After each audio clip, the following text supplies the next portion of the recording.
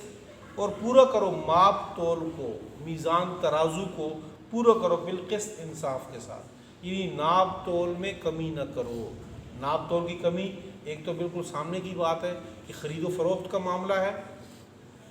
کہ آپ کوئی چیز خریدنے جاتے ہو تو دکاندار آپ کو پوری چیز دے، آپ چیز بیچ رہے ہو تو آپ چیز پوری دو اگلے بندے کو، یہ ہے۔ اسی طرح یہ لفظ اپنے معنی میں وسیع مفہوم ہے اس کا ہے، وَأَوْفُوا الْكَيْلَ وَالْمِيزَانَ بِالْقِسْطِ، کہ جب آپ کسی کو مزدوری دینے پہ آتے ہو، کوئی مزدور آپ کے پاس کام کرتا ہے تو اس کو پوری مزدوری دو، تنخواہ پوری دو جو اس نے کام کی ہے، اور جب خود آپ کسی کے پاس کام کرنے جاتے ہیں تو جو اس کا حق ہے وہ پورا دو۔ یہ ہے کہ ناپ تول میں کمی نہیں کرنی۔ حضرت شعیب علیہ السلام کی قوم پہ آگے آ رہا ہے، سورہ اعراف شروع ہو رہی ہے، اس میں انبیاء کے واقعات ہیں، تو حضرت شعیب علیہ السلام کی قوم پہ جو عذاب نازل ہوا تھا وہ اس وجہ سے تھا کہ یہ قوم ناپ تول میں کمی کرتی تھی۔ لا نکلف نفسا الا وسعها، ہم نہیں مکلف بناتے کسی جان کو الا وسعها، مگر اس کی طاقت کے مطابق۔ کوئی یہ نہ سمجھے کہ یہ جو ہمارے احکام ہیں بہت مشکل ہیں، یہ تو عمل کرنا ناممکن ہے۔ اللہ تعالیٰ فرماتے ہیں کہ ہم کسی کو ایسا حکم دیتے ہی نہیں ہیں کہ وہ اس پر عمل کر ہی نہ سکے۔ وَإِذَا قُلْتُمْ فَاعْدِلُوا، اور جب تم کوئی بات کرو تو فَاعْدِلُوا، تو انصاف والی بات کرنا، وَلَوْ كَانَ ذَا قُرْبَىٰ، اگرچہ قریبی رشتہ دار کے ہی کیوں نہ ہو۔ مطلب جو بات آپ کو بلایا جا رہا ہے یا تو کہیں پہ ہو، بات آپ کہہ رہے تو اگرچہ وہ اپنے رشتہ دار پہ، اپنی آپ پہ، والدین پہ بھی زد پڑ رہی ہے، اپنے بھائی کے خلاف بھی، تو بھی آپ نے حق کی بات کرنی ہے کہ حق راستہ جو آپ بات ہے، کسی جگہ پہ بھی بات کرنی پڑ جاتی ہے اختلافات میں، تو آپ نے یہ نہیں بات کرنی کہ ہم نے اپنے بھائی کی ہر صورت میں سائڈ لینی ہے، اس کی طرفداری کرنی ہے، وہ ٹھیک ہے تب بھی صحیح ہے، اگر وہ غلط ہے تب بھی ہم نے اسی کی طرفداری کرنی ہے، نہیں۔ وَلَوْ قُلْتُمْ فَاعْدِلُوا وَإِذَا قُلْتُمْ، جب تم نے بات کرنی ہے تو انصاف کی بات کرو، وَلَوْ كَانَ ذَا قُرْبَىٰ، اگرچہ ہو وہ قریبی رشتہ دار۔ وَبِعَهْدِ اللَّهِ أَوْفُوا، نوواں حکم اللہ دے رہے ہیں کہ اللہ کے عہد کو پورا کرو۔ کسی کے ساتھ جب آپ نے عہد کیا ہے تو حتی الامکان کوشش کی جائے کہ اس کو پورا کیا جائے۔ ذالکم وصاکم، یہ وہ احکامات ہیں، وصاکم کہ اللہ تمہیں وصیت کر رہے ہیں، تمہیں حکم دے رہے ہیں ان کا، لعلکم تذکرون، تاکہ تم نصیحت حاصل کرو۔ یہ 9 احکام دینے کے بعد اللہ اگلی آیت میں فرما رہے ہیں کہ وَأَنَّ هَٰذَا صِرَاطِي مُسْتَقِيمًا، اور بے شک یہ میرا سیدھا راستہ ہے، فَاتَّبِعُوا، اسی کی تم اتباع کرو۔ یہ دین کا جو راستہ ہے، یہ احکام جو اللہ نے دیے، یہ سیدھا راستہ ہے، فَاتَّبِعُوا، اسی کی تم اتباع کرو، وَلَا تَتَّبِعُوا السُّبُلَ، مختلف قسم کے راستوں کے پیچھے نہ چلو، فَتَفَرَّقَ بِكُمْ عَنْ سَبِيلِهِ، تمہیں وہ جدا کر دیں گے اللہ کے راستے سے۔ مختلف راستوں پہ، مختلف لوگوں کی باتوں پہ چلتے ہو تو بجائے اس کے کہ قرآن و حدیث جو اللہ تعالیٰ کا صحیح دین ہے اسی کی طرف آؤ۔ ذالکم وصاکم، اللہ تمہیں اس کی حکم دیتے ہیں، لعلکم تتقون، تاکہ تم تقوی اختیار کر لو۔ ثم آتینا موسیٰ الکتاب، پھر ہم نے دی موسیٰ علیہ السلام کو کتاب یعنی تورات، تماماً اپنی اس نعمتوں کو پورا کرنے کے لیے، علی الذی احسن، ان لوگوں پہ جو نیک وکار ہوئے، ان نیک لوگوں پر اپنی نعمت پوری کرنے کے لیے اللہ تعالیٰ نے حضرت موسیٰ علیہ السلام کو تورات دی۔ وَتَفْصِيلًا لِكُلِّ شَيْءٍ، اس میں تفصیل تھی ہر چیز کی، یعنی جس چیز کی قوم کو ضرورت تھی اللہ تعالیٰ نے تورات میں ہر اس چیز کی تفصیل رکھ دی۔ وَهُدًى، اس میں ہدایت تھی اور رحمت تھی، لَعَلَّهُمْ بِلِقَاءِ رَبِّهِمْ، تاکہ وہ اللہ کے بِلِقَاءِ رَبِّهِمْ، اپنے رب کی ملاقات پہ یؤمنون، ایمان لے آئے۔ قل تعالو، قل کہہ دیجئے، تعالو آ جاؤ، اتلو میں پڑھوں، ما حرم، ان چیزوں کو، حرم ربکم جو تمہارے رب نے حرام کی، علیکم تمہارے اوپر، اللہ تشرکو بہ شیئا، یہ کہ تم شریک نہ ٹھہراؤ اللہ کے ساتھ، شیئن کسی کو بھی، وبالوالدین احسانا، اور والدین کے ساتھ احسان کا معاملہ کرو، ولا تقتلوا اولادکم، اور نہ تم قتل کرو اپنی اولاد کو، من املاق، بھوک کے ڈر سے، تنگ دستی سے، نحن نرزقکم، ہم تمہیں رزق دیتے ہیں، وإیاہم، اور ان کو بھی دیتے ہیں، ولا تقربوا الفواحش، اور نہ فحاشی کے قریب جاؤ، ما ظہر منہا، جو اس سے ظاہر و فحاشی، ظاہری فحاشی، وما بطن، جو خفیہ ہو۔ ولا تقتلوا النفس التي، اور نہ تم قتل کرو کسی جان کو، التي حرم اللہ، جس کو اللہ نے حرام کیا، الا بالحق، مگر حق کے ساتھ، ذالکم وصاکم، یہ احکام ہے، وصاکم، اللہ تمہیں حکم دیتے ہیں بھی ان کا، لعلکم تعقلون، تاکہ تم سمجھ جاؤ، ولا تقربوا مال الیتیم، اور یتیم کے مال کے قریب بھی نہ جاؤ،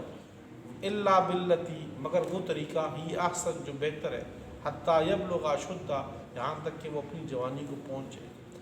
وَأَوْفُوا الْكَيْلَ، اور پورا کرو ماپ کو، والمیزان، ترازو کو، تول کو، بالقسط، انصاف سے،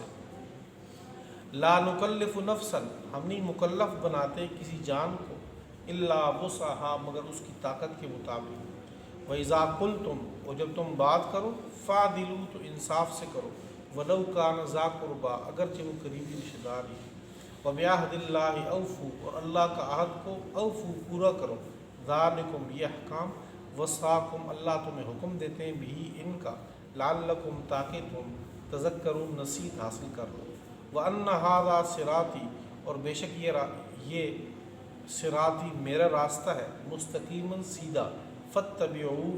اسی کی اتباع کرو، ولا تتبعوا السبل، اور مختلف راستوں کے پیچھے نہ چلو، فتفرق بکم، تمہیں جدا کر دیں گے وہ، عن سبیلہ، اللہ کے راستے سے،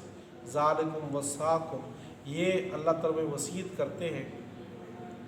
لعلکم تتقون، تاکہ تم تقوی اختیار کر لو، ثم آتینا، پھر ہم نے دی موسیٰ، حضرت موسیٰ علیہ السلام کو، الکتاب، تورات، تماماً علی الذی، پورا کرنے نعمت کو، علی الذی، ان لوگوں پہ، احسن، جو نیکوکار ہوئی، وہ تفصیلا لکل شیء، اس میں تفصیل تھی ہر چیز کی، ہدایت تھی اور رحمت تھی، لعلہم، تاکہ وہ لوگ بلقاء ربہم، اپنے رب کی ملاقات پر، یؤمنون، ایمان لے آئے۔